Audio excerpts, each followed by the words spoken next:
Hello and welcome back to week 3 of Scratch. This is going to be making a chase game.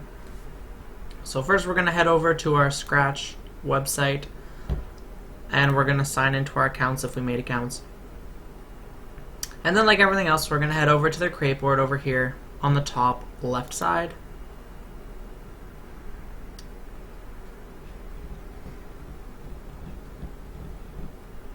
Awesome. To get started, we're going to add a backdrop. I'm going to choose the beach, but you guys can choose whichever one you like. Once we have our backdrop chosen, we can choose a sprite for our chase game. I'm going to go with the crab.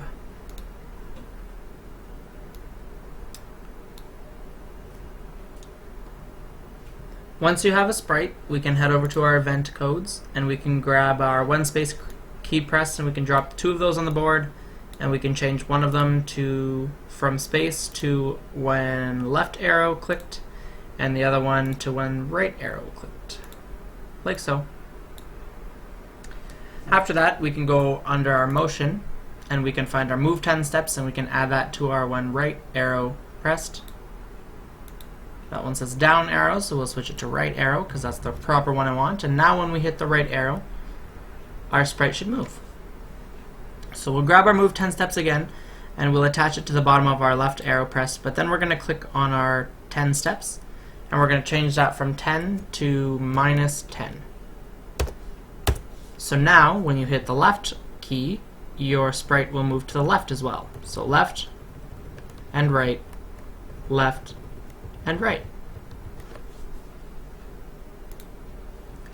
Now we can choose another sprite. I'm gonna go with the beach ball.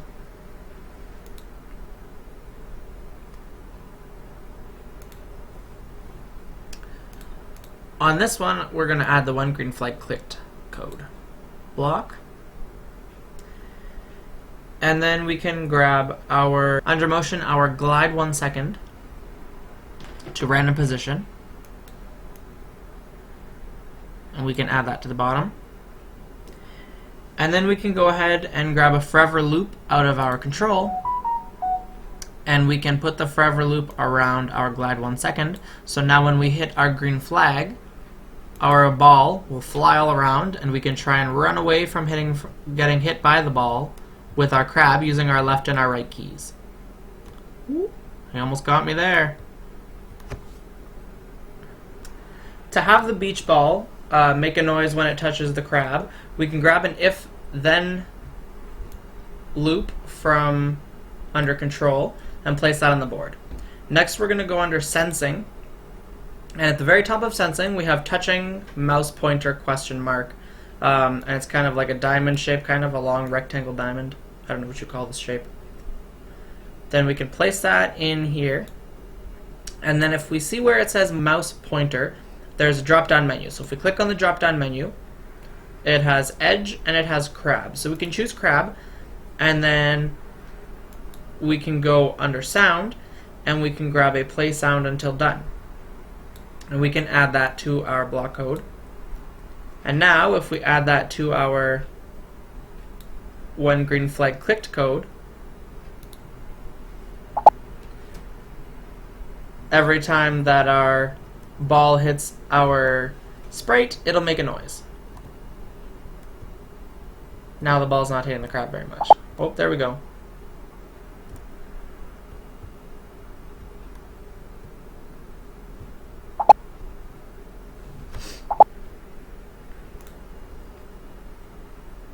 Let's say we want our ball to make a custom sound whenever it hits the crab.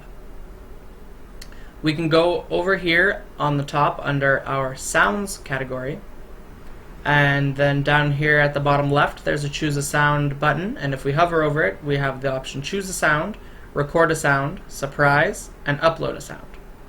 If we choose record a sound, a new page will pop up that says record your sound.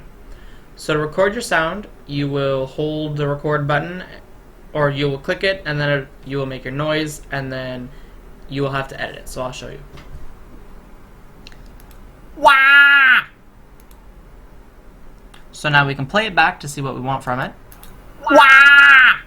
And then we can use these little red bars to crop it to the size that we want.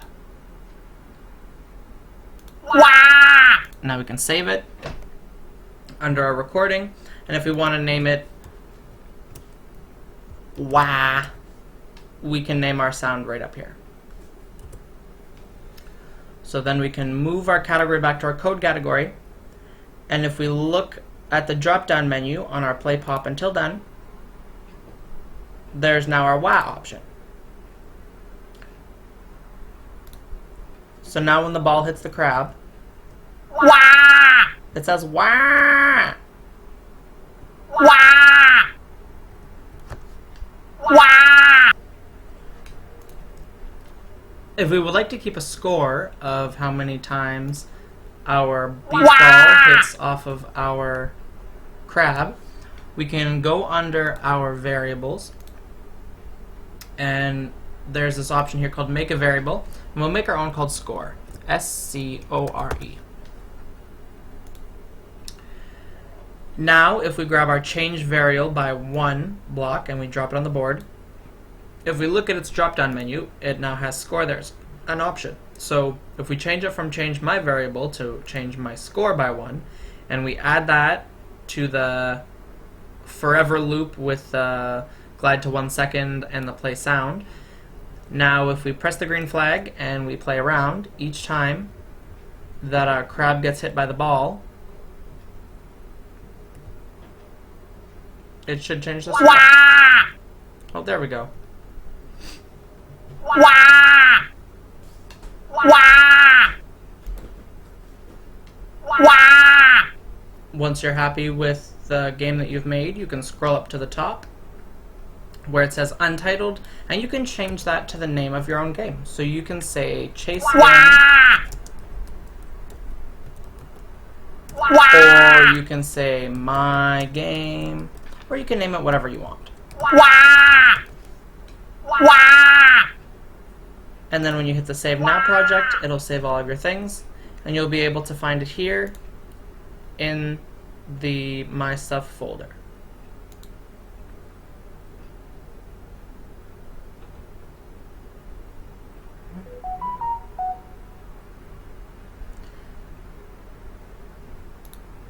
Well, that's making a chase game for today. Thank you guys for joining us, and hopefully we can see you again next week.